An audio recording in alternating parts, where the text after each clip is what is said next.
Oh, hello, and welcome back to another episode of Ask Me How I Know, the podcast where I let you know exactly how I know that healing is possible, magic is real, and love is the answer. And well, it has been many, many moons since I have been before you to talk about these things, these knowings. And I guess that's a part of the journey, wisdom being born from lessons learned and a life lived, right? Experience. I have been experiencing life. We've all been experiencing life. The state of the world in and of itself is this huge, big, massive ball of like fire. And in that, I have been constantly, almost daily reminded that everything is fine and the world burns. I am literally the dog with the mug of coffee surrounded in flames and being like, everything's fine. And like unironically. And I guess that's what I want to talk about. First of all, this is an unplanned recording. This is my first time. Today, upon recording, is Friday, September 12th. I have not recorded an episode of Ask Me How I Know since the spring. In May, maybe June or something like that, I posted a 4-minute clip of affirmations from my alumni community at Coaching for Healing, Justice, and Liberation as like a reminder for my future self, just so that I would have it documented that, to be able to go back to these affirmations and accepting people speaking life into me and over me. It felt like something that was important to make public and not hoard and hide for just myself. So I posted that. And then I took a break that was unplanned, but very necessary from recording. I took that break from recording because what the fuck are we doing? What are we doing? What are we doing? I got off social media entirely. Not only did I just delete the apps, but I deleted my social media profiles. Gasp. I went through a sort of ego death around that. And that's a whole nother episode that I'm going to put a pin in. I'm going to actually make a note to say, like, I don't even remember if I talked about the social media thing to people who are not my therapist and my homies. There have been a few conversations with folks where when I have said like, oh, I'm no longer on social media, they're like, ooh, that's dope. And I'm like, yeah, it was hard, but I did it and I don't regret it. And that's something to celebrate. But so I ended social media. I took the unplanned break from the podcast because I was like, what am I doing? The thing about podcasting, I mean, it's like anything. It comes back to intention, right? Like, what am I doing here? What is my purpose here? And so I have this background in media and performance art and writing and poetry and all of these things that I was like, I have the skill set. I am equipped to do this. I've done radio. I've produced radio shows and I've been television correspondent and done productions and all those things. Like I have been a Black girl in media since before media was social. You know what I'm saying? But the podcasting thing kind of hit different because it's like, what do I want to say?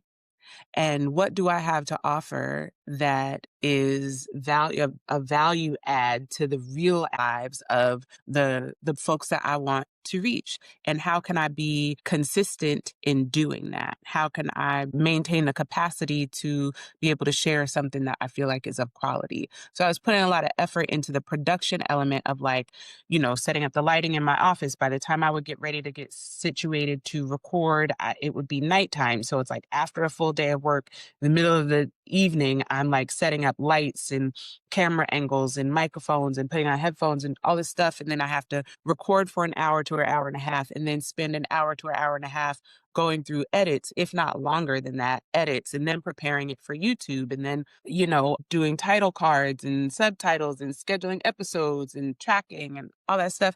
And I didn't even have time to get to the place of like inviting guests to participate. I didn't have a producer. I still don't have a producer. Nobody's producing this. This is just me. Again, unplanned episode where I'm like, I have not sat down at my desk in this office since August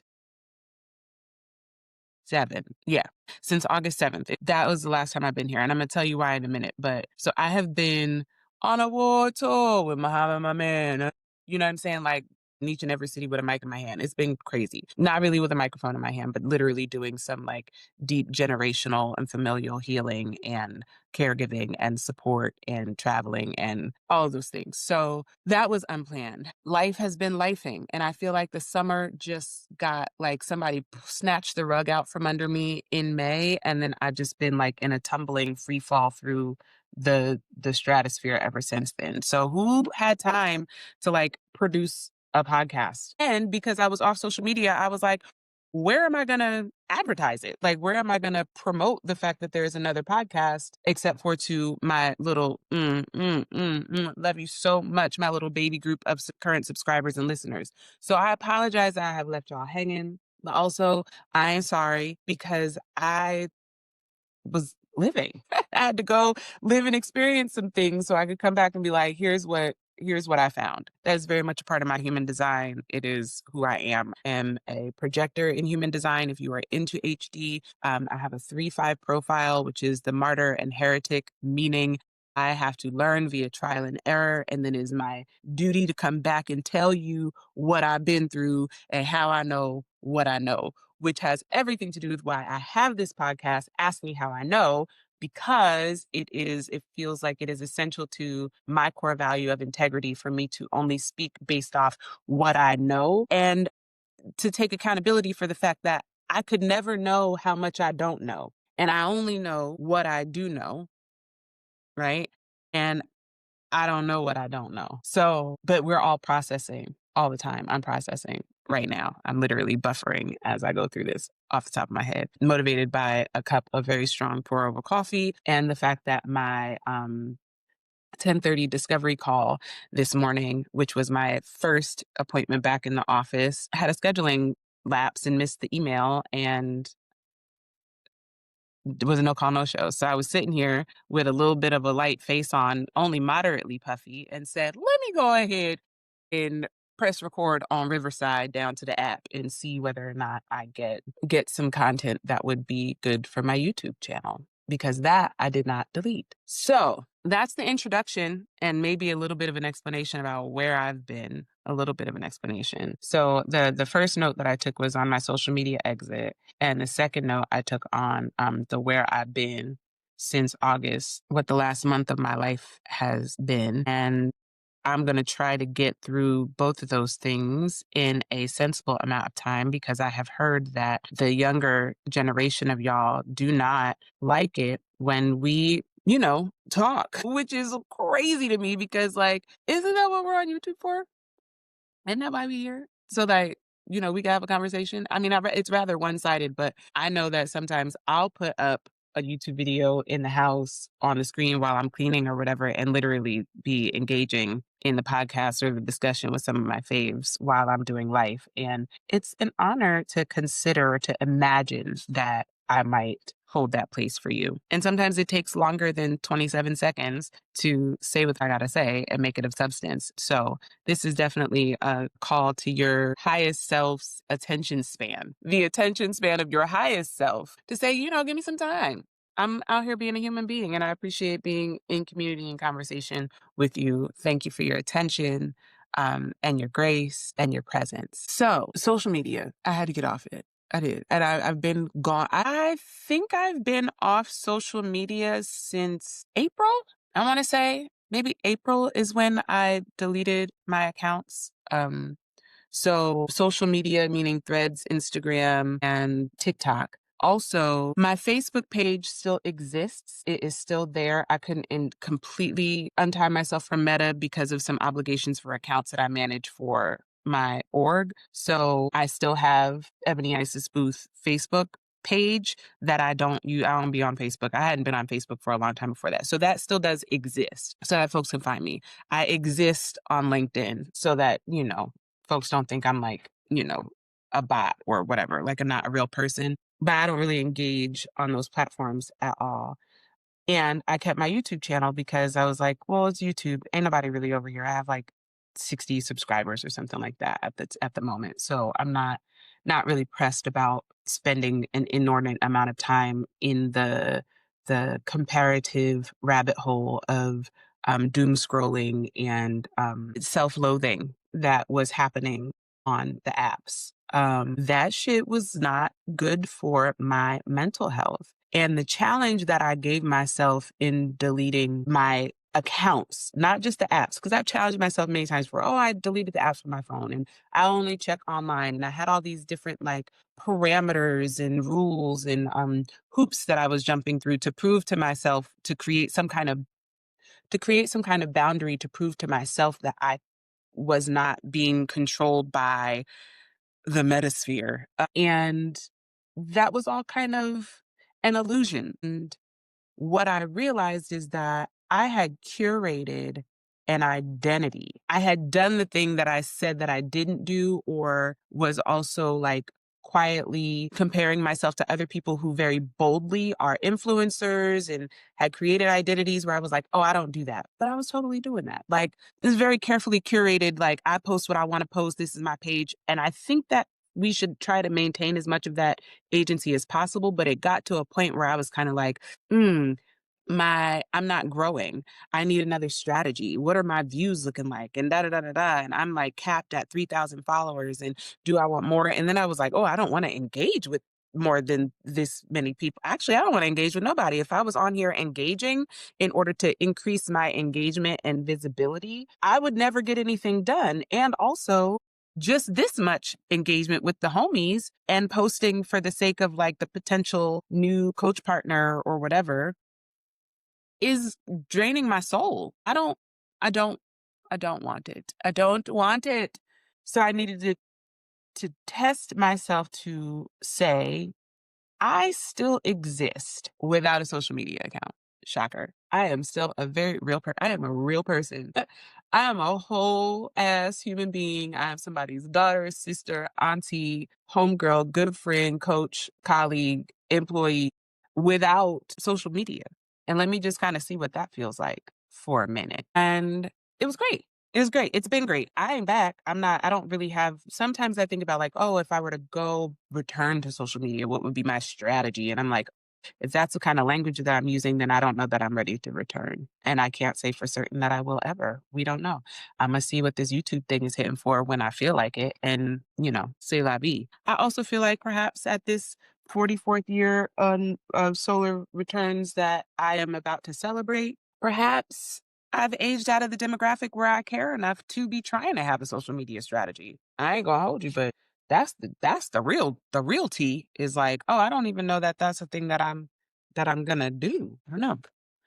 What does that mean for the podcast? I mean, it means that virality is definitely not on my agenda or my plate. It means that these podcast episodes or these recordings or transmissions are more curated toward my email list, people who already know me and are familiar with my voice. It means that I'm not shopping myself toward some kind of like invisible popularity or like I said, the virality of like having millions of followers and monetizing and da da da da, this like very individualistic draw that capitalism gives us, where we think that we should buy, sell ourselves in order to just like consume more, to hoard more, to fill the bottomless pit of need with like numbers on a screen. It's like, I actually don't want to do that.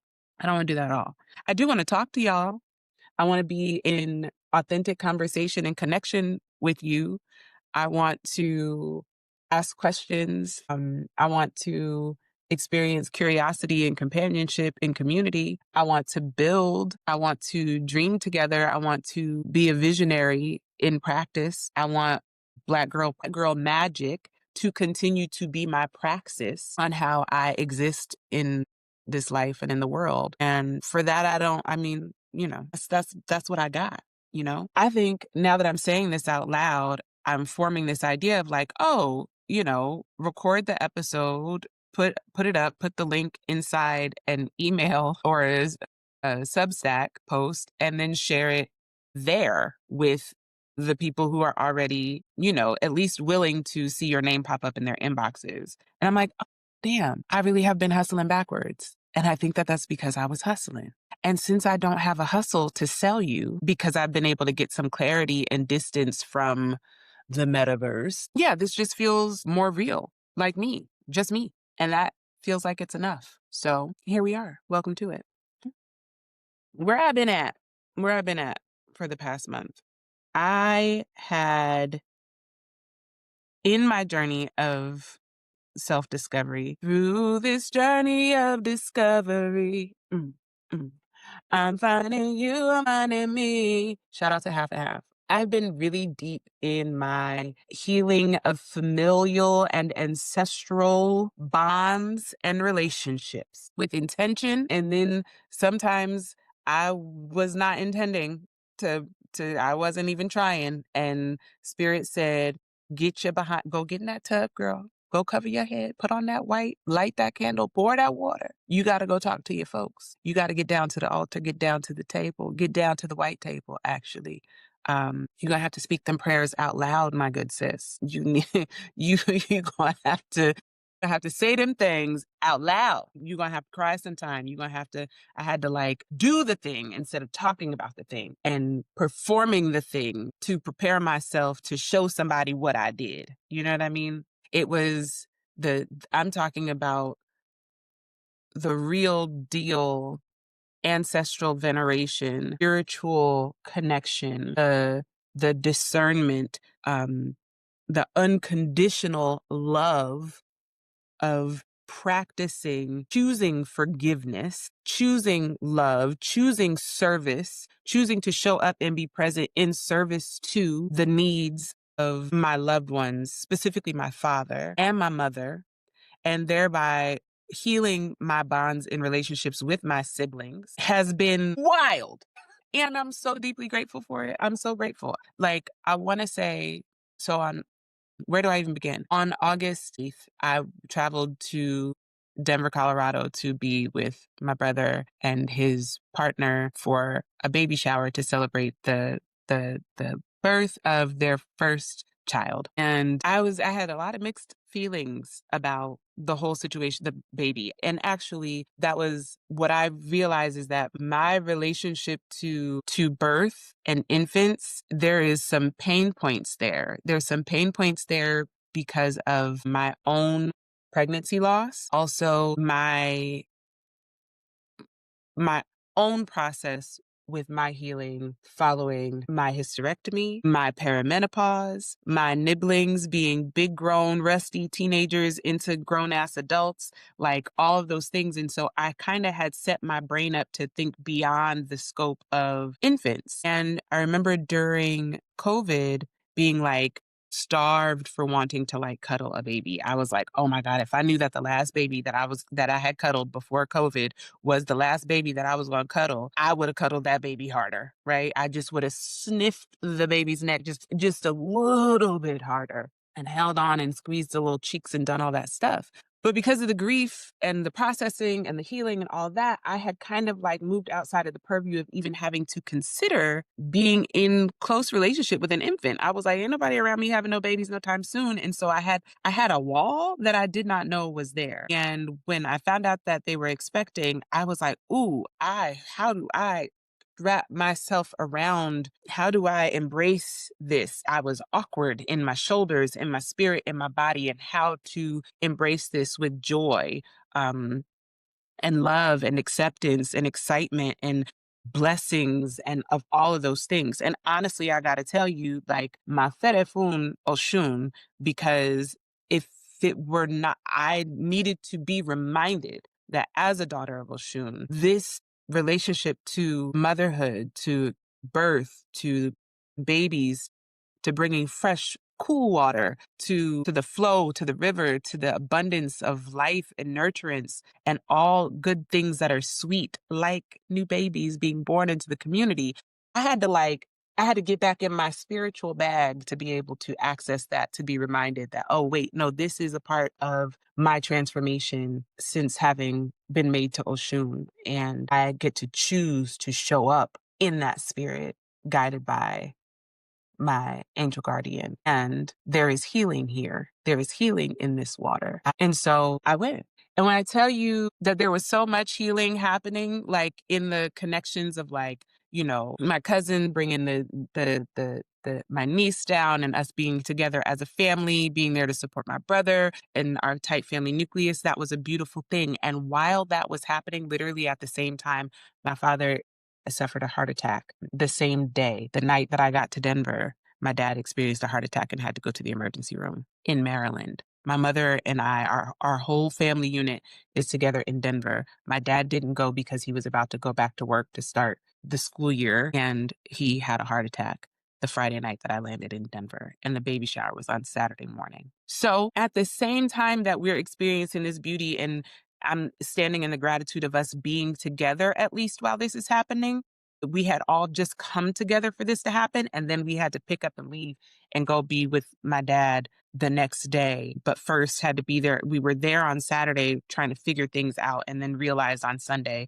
well, on Saturday, we were like, we got to get out of here and go back home. But we survived the baby shower together, like literally huddled together at the baby shower, just like we got to get through today. These people don't know us or what we're going through. We're not even about to make it about that. We're just going to get through today and hold each other and be together and then move one day at a time.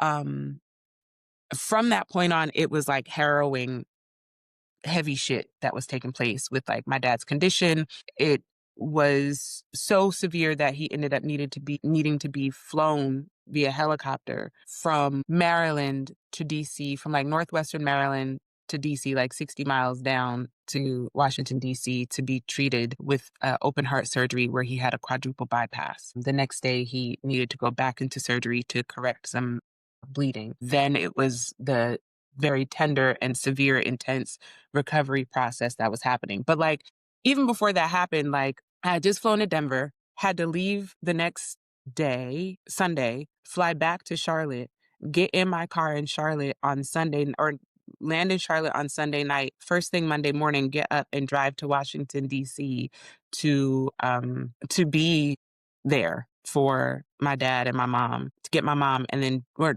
what did I do? I drove crazy. Charlotte to Maryland to see my dad before he had his stent and balloon procedure. We get notified that it's not that simple. He needs to go into open heart surgery. He's flown flight for life helicopter lifted down to DC. My mom and I get in the car the next morning and drive down to DC, where we ended up staying for 14 days while he was going through multiple surgeries and procedures and tests and getting stabilized and all that stuff. My brother flew out and spent a week with us, even though his partner is experiencing a high risk pregnancy and the baby is actually there.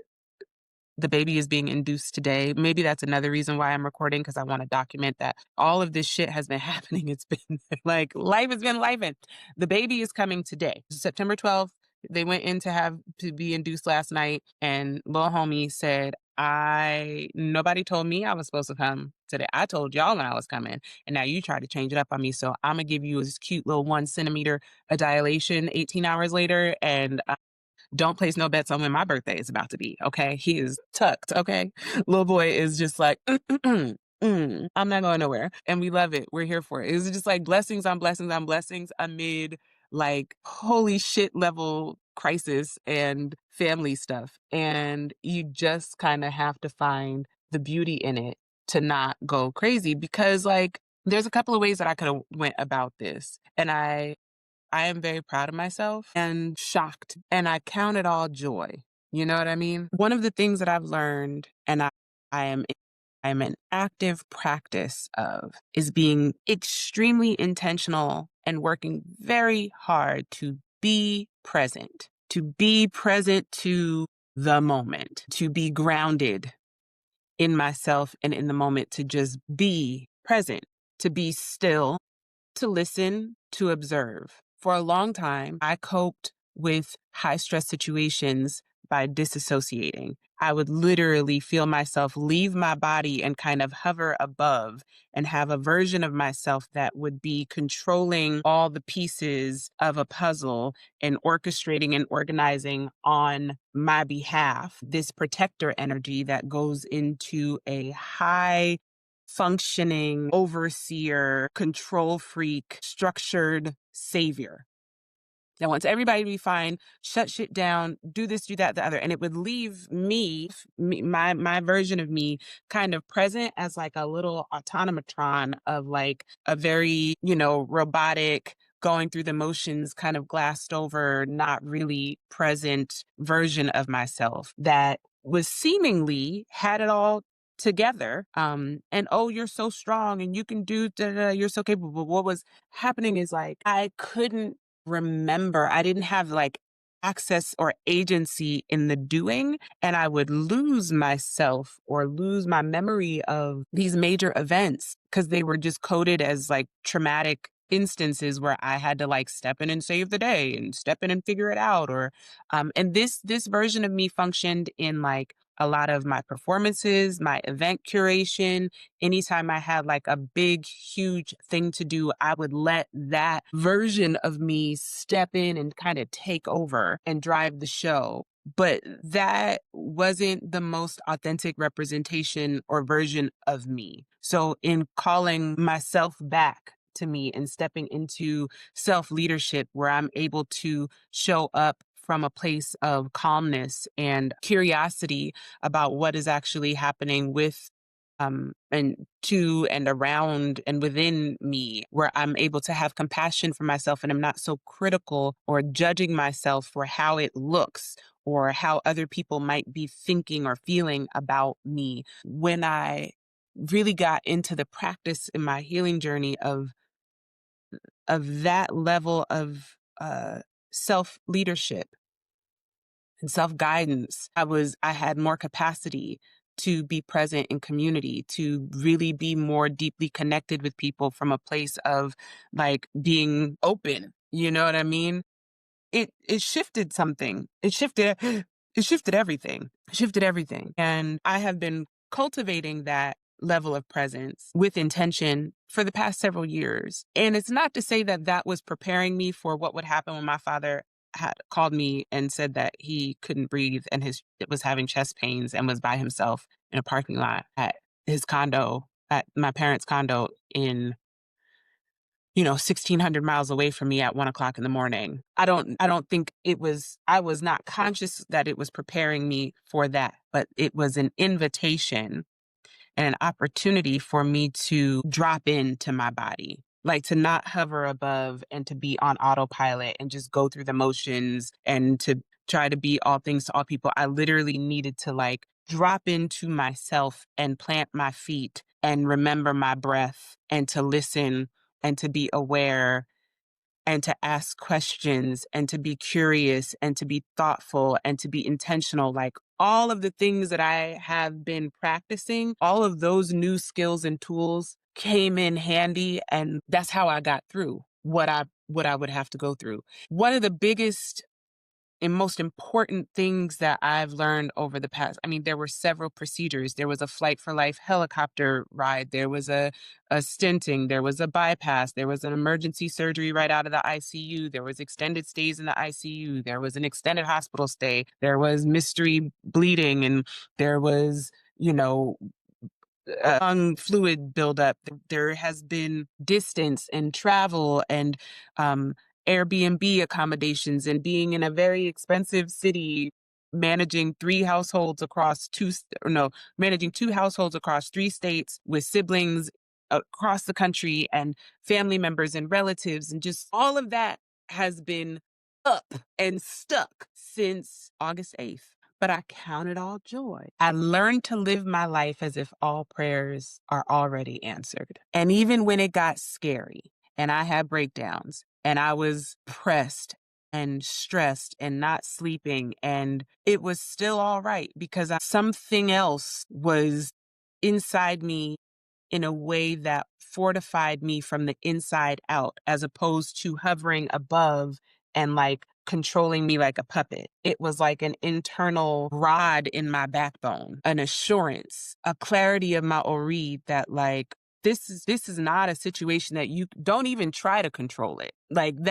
control was not an option. It was like, you have no power here. You are only going to get through this if you listen to spirit and show up and be present to your mother and listen to her needs and her desires, and to listen to your body's needs and your desires, and to make choices on how to get through things one day at a time. If at any point it became very crystal clear to me with all that was happening and the invitation to leap right into overwhelmment and being like, well, that does not seem like a safe place to jump into that deep end of bullshit. Like, don't do that. Don't drown. Don't drown, girl. Like, you didn't come this far to be left to drown. You have all kinds of devices and support systems on this side and the other. You have access, you have spiritual support, you have a spiritual family, you have your blood family, you have your chosen family, you have people who are just reaching out to you on a day to be like, hey girl, what's up? And I'm like, oh, I'm actually in active crisis. And then here comes the Venmo. I had my work family who was like, take the time that you need to do what you had to do. I was so well resourced and so clear that I had no choice but to show up first with gratitude. Like before I had a request from spirit in my praying, it was like, no, but first I have to say thank you for what's already been done. So that this is actually not as hard as I would have imagined it could be. There wasn't even time for the gremlin to get on my shoulder and tell me all the things that were going to go catastrophically wrong, because the blessings were just like firing in immediately. Like, yes, it's bad. He's very ill. This is going to be a quadruple bypass. He has to get on a helicopter and be flown here immediately. This is what it was like. I had no control. And the lesson of knowing that, like in my previous times of codependency and making myself responsible for shit that was not my shit, those that did not, it didn't register for me to do that. And any time that kind of even got a little closer familiar, I was like, oh no, I'm not, that's what we not finna do. We're not, we are out here moving in faith and trust and hope and also grief and sadness. Cause there was the little girl part of me that was like, but my daddy is sick. And so fuck all y'all. Like, I got to make sure he's all right. And then it was like, oh, I can't make sure he's all right. I'm not a surgeon. I can't mend his heart. I can't do that. I can be here though. I can help make him comfortable. I can answer his questions. I can make sure that I'm providing comfort and support for him. I can make sure that he knows that I'm taking care of mommy so that he's not stressed about additional things. These are the things that I can do. And while I'm doing that, I can also be reminded that I need to eat food and drink water and sleep well and have joy and be concerned and have some kind of harmony, not balance, but harmony, meaning that there were some highs that were riding with the lows with a kind of sonic alignment, energetic alignment that made this 6-week journey to recovery beautiful. It made it fucking beautiful. You know what I mean? And maybe there were some more minor keys in what was being played out, because there were definitely there were some moments that felt like a dirge. It was some low days of like, if, like, but also a lot of humor, a lot of joy, a lot of laughter, a lot of reconnection, a lot of healing, a lot of having these conversations with my siblings and being like, okay, here's where we are. This is what we need to do. Moving as a unit with my brother, reconnecting with my sister cousin in a way that's like, hey, this is how we do life and you get to be present to it. And if we're going to heal our relationship, let it be beautiful, like communicating with a sibling that I don't really have a relationship with, to be like, hey, listen, here's some information that I feel like you need to have. And I'm doing this because this is necessary for you to know. Being the bigger person and also not, and being like, I can't really manage your feelings and mine. It was like I had opportunities and invitations at every turn to make these choices that were very much rooted in self leadership that I think people perceived as being like, wow, you're really strong. And I'm like, yeah, I am. Whereas usually I would be like, no, it's not really about me and I can't, and I don't want to take credit for this and I don't want to make it seem like it. No, I was super strong. That was great. But I've also been like, what else was I supposed to do but be strong? Like, this is what the strength is for. This is where you use the strength, right? Like, this is where you need it. So it has been a deep learning experience and a lot to celebrate. Dad is great. He pulled through the surgery. The first 2 weeks after open heart surgery is some bullshit. And when they tell you that it's a 6-week recovery period, they're telling you that because that's like 6 weeks. 6 weeks is like, and then you begin the recovery of like 6 months to a year to the rest of your life of managing this new life with this new heart that they have literally redesigned and put back in your chest. And that's an insane thing when you think of like the heart as a muscle, the heart's role in pumping the blood throughout your body, the ways in which hearts can be damaged and blocked, and thinking of blockages and the heart's relationship to emotions and emotional trauma and emotional suppression, emotional blockages and repression. All of those things are such a metaphor. And instead of me getting lost in trying to fix all that, I was like, oh, wait a minute. It's not my heart. It's my father's heart. It's his heart. This is it's his heart. He is the one who had his chest cracked open and had the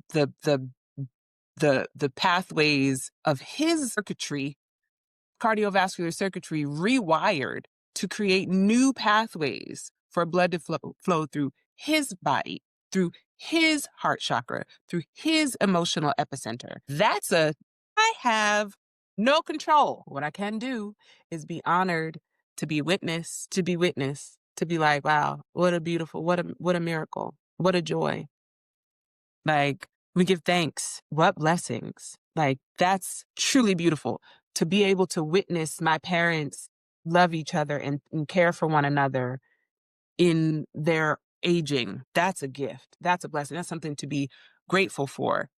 Did my father's heart attack scare the shit out of me? Absolutely. Did I have to harness some kind of, groundedness that I did not know I had in me in order to get through it? Absolutely. Did it bring together family and clarify familial bonds and heal some decades old hurts? Absolutely. And did it call me to fall on my face in front of my ancestors and Orisha and say, thank you? Absolutely. And what a gift to be able to do that. I've been out here actually applying the things to my life. And I guess the message here that I'm bringing back is like, I want us to put down the devices. I want us to consider what it's like to not live vicariously or comparatively through folks who are individualistic consumers trying to influence us to consume more and feed the capitalist machine and agenda. What happens if we step away from the artificial intelligence of it all and lean into the authentic connections of who and whose we are, and then show up to life, open to experience it and to practice being with ourselves, our ancestors, our relatives, our friends, our community members, just being present, making eye contact, sitting in silence, holding space and being held in space, and doing that outside of a fucking workshop. I mean, no shade, no shade, no shade. I got like workshops on workshops, like signed up, registered for them, go get the link, whatever. But I want us to talk about life in a more practical way of like actually living it. What happened? Where were you? What did it feel like in your body? Where does it live in your body? How do you feel when you stop and actually look at that thing? Like, look at it. And what comes up for you? Is this a familiar sense? Do you notice yourself doing this often? How long has this been your relationship to this energetic exchange or this feeling or presence or thing that lives in you? What are some of the things that you have been doing to engage with it? Do you avoid it? What's your relationship to it? Do you hate it? Does it piss you off? Are you curious about it? Do you feel sorry for it? Do you have a longing toward it? Does it make you afraid? That's the work, y'all. And I can't, it's not for everybody, ain't able. Everybody doesn't need or doesn't want to live in that plane. I get that. You don't have to agree with me, but I do know this much is true. When I began to look at my life and stand in a place of curiosity, the change and transformation that I had only thought about as like conceptual, theoretical language that was being used that's like glossy language. Everybody's talking about transform and equity and transformation and inequality and, these words. But when I actually applied it to my life, to how I go about dealing with crisis, to how I slow down and think about things, I have to tell you, like, the transformation is here for you. It is available to you. It will require courage. The cost of that transformation might be everything you ever thought you was. You got to be willing to be wrong about it. What happens if you're willing to change your mind about it? What if you begin to I told a loved one this recently. If you tell a lie long, my padrino says, if you tell a lie long enough, the lie becomes a truth, right? If you just keep telling the lie becomes a truth. And what do we do with truths? We allow them to shape our beliefs because that's true. So I believe it. So now you have this ill-formed belief that becomes a belief system of all of the lies that all became truth, that now is a way that they are like interacting with one another based off whatever the intersections of your identity, your family makeup, your structure, all of your lived experience and the uniqueness of you has now become this belief system that may be interlocked in a way that is set to limit you, to put a governor on your true self and identity, because somebody's person, place, things, system, structures didn't want you to believe yourself to be magic. Who benefits from you limiting yourself by these belief systems? Religion, gender, race, class, sex. If the belief that you hold is causing you to feel limited and stifled and less possible as a human, it might mean that you got to go back to the drawing board to the first lie that was told and start to dig your way out from there and be like, oh, well, that's a new truth. Look at that. That was a lie. So what was the truth? Look at that truth. How does that truth make me feel? That truth makes me feel more possible. Well, how about we start to just focus on that new truth? And if I focus on that new truth and tell myself, speak to myself from that place of truth and knowing, I might develop a new belief. Oh, shit. Now, that belief might shatter some of the other, they might break some of the chains of the other interlocking beliefs that are in the system, that are upholding this limiting, oppressive system that I have internalized. Some shit gonna crumble, and let it crumble. Let it go. Let it fucking go. Put it down. Put it down. Without the intention of being able to pick it back up again. I think you should try it. I think you should try it. I think that you should give it a shot. I think that you could even start, and I don't want to should on you, but I just want to invite you to consider what becomes possible if you begin to adopt a new belief and a new voice for how you speak to and over yourself. I hear you saying, but how? How do I do? I want to know how. And you want to know, like, right now, you want to know how. And how is like an antagonistic question. There's a confrontation in the how. There's also an assumption in the how that it's not possible. So I want to invite you to consider the what. What is in the way? What makes you think that it's not possible? What would it look like if it were possible? Imagine, if you will, a visualization where the thing that is in the way is no longer there. And then what? Because the how is actually like, oh, this sounds so like cheesy, but the how is in the now, right now. What is true right now in this moment? Look at your life right now. All the things that you are worried about happening, the catastrophic measures that you have convinced yourself you are at risk of experiencing if you actually center yourself in your life and look at it from a place of like self-sufficiency without making yourself feel guilty or bad that, it's not Christ-like, it's not God-like, it's not service-like, it's not the way I was raised, it's not. And it's like, but what is it? If it's not all that, then what is it? How are you living right now? The universe does not speak in contractions, so it doesn't really understand the not or the can't. It's kind of like all it hears is you saying God-like. So now you got a God complex. Service. So you're hardwired to say it's going to keep giving you opportunities to show up in a place of service. You're calling that in. You're avoiding yourself because you don't want to be considered selfish. But who is the person that's supposed to have the capacity to serve if you are burnt out? And now, like, I don't think that God experiences burnout. So if you were, I don't think God ever gets sick of us. I don't think there is, there's this abundant, regenerative, uh, all-knowing omnipotence of God. You are not omnipotent. We are not omnipotent. We have access to resources that allow us to recuperate.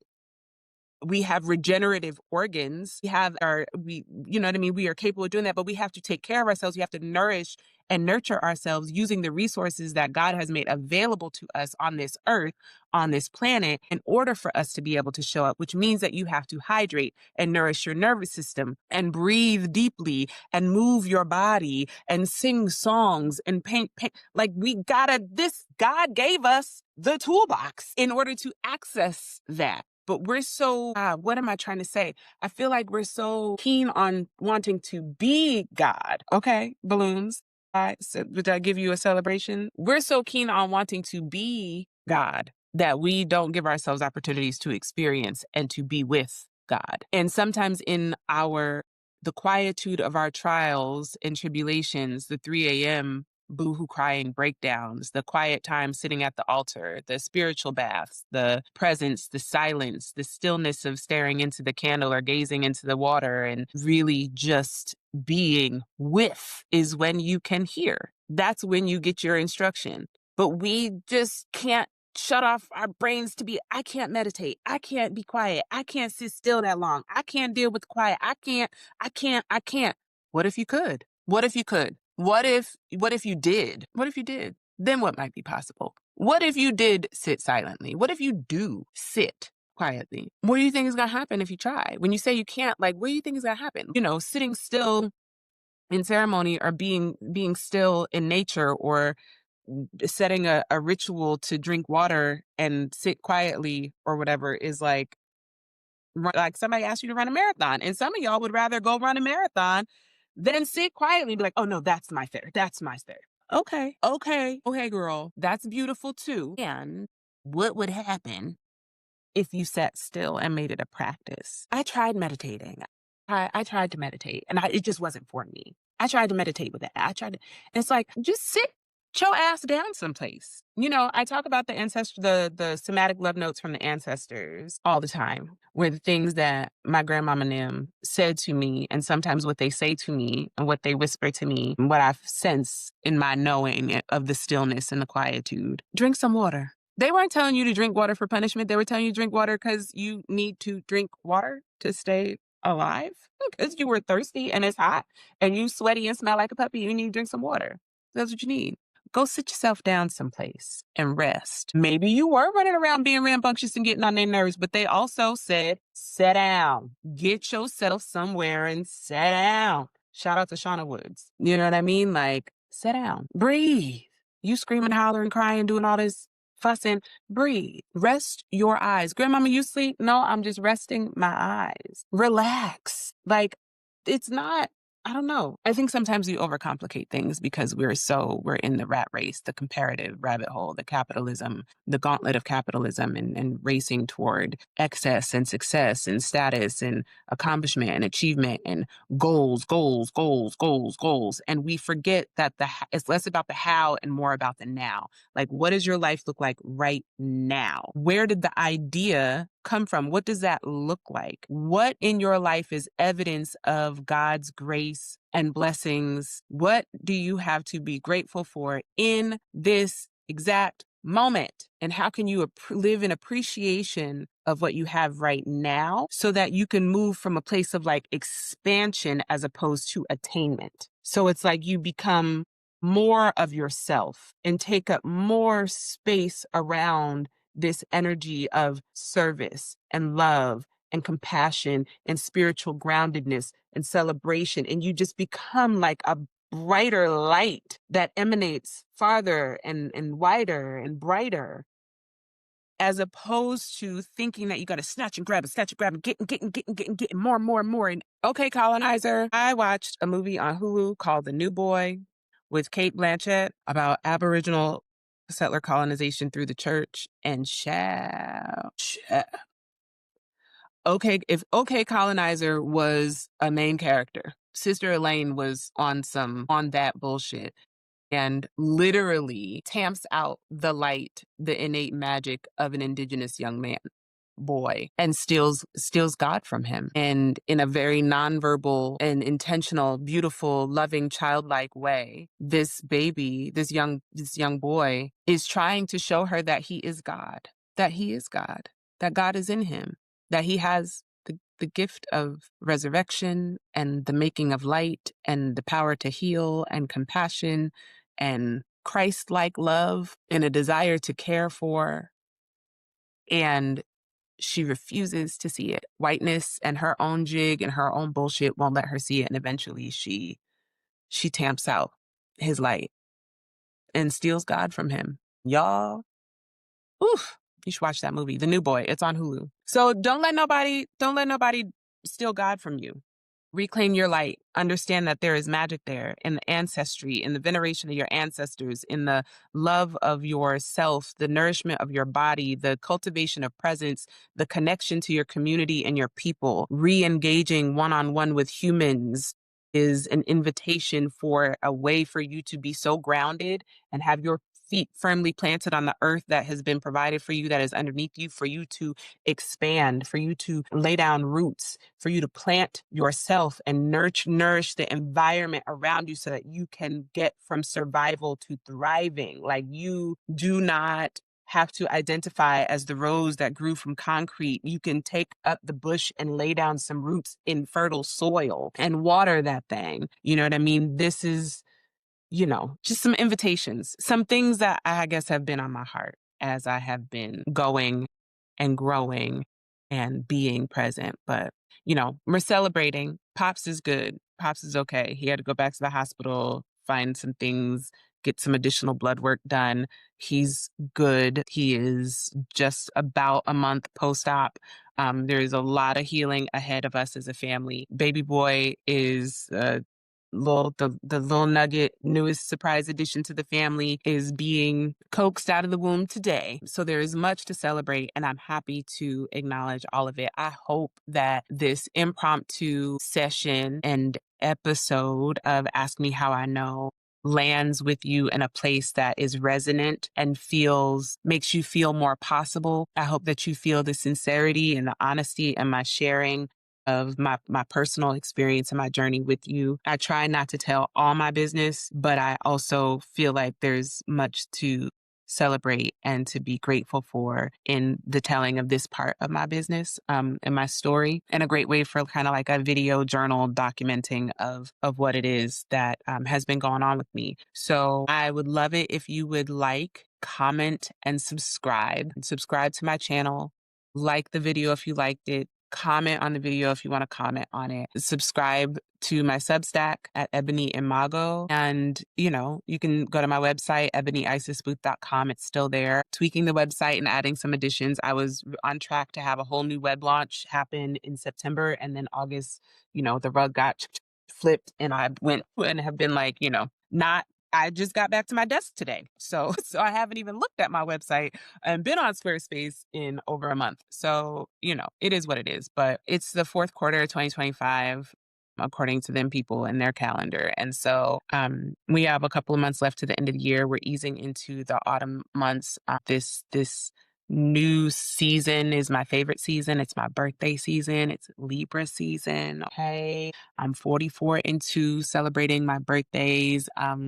As an earthling and as a daughter of Oshun. And I am thoroughly thrilled to be able to do that in community with my spiritual family and chosen family and friends. So that is coming up. I don't know, this Friday morning sesh feels kind of nice. So I don't know, we'll see if this becomes a part of a production schedule or another season of the pod. But yeah, I'm still figuring it out and I am okay with figuring it out. And I hope that you are too. And I would love to know, like, what are you working on? What are you trying to figure out? I don't know. I don't really know that this needs to come at you in the form of like a campaign or a well packaged launch or anything. It's just from my heart to your ears and a lot of deep gratitude, the gratitude that I have for spirit and the ancestors and all the blessings and provisions and protection that have been granted me and my family over the past several months, but also these past few weeks is unending and it's real. And